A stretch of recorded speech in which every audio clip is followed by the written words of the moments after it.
நாவுக்கே அரசர் அவர். நம்மில் மிக உயர்ந்தவர். 80 வயதான பெரியவர். இறைவனை பாடி பணிந்து தொண்டு புரிவதில் அவருக்கு நிகர் வேறு எவருமே இல்லை. அப்படிப்பட்ட மகான் இவ்வூரில் முகாமிட்டிருக்கிறார் என்றால் அவரை தரிசிக்காமல் செல்வது முறையாமோ? அந்த மேதை எங்கு தங்கியிருக்கிறார் என்று அறிந்து வந்தால் நேராக அங்கேயே சென்று நம்முடைய தொண்டும் சிறப்படைய வேண்டும் என்று அவர் திருவடியில் வணங்கி வாழ்த்து பெறலாம்.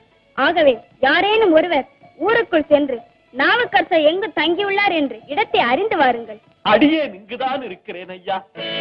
இது நாவுக்கரசர் ஓசை அல்லவா? எங்க இருக்கிறீர்கள்? ஒலி மட்டும் தானே கேட்கிறது, உருவத்தை பார்க்க முடியவில்லையே.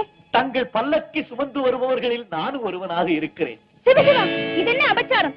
இருக்குங்கள் பல்லக்கை. சீக்கிரம்.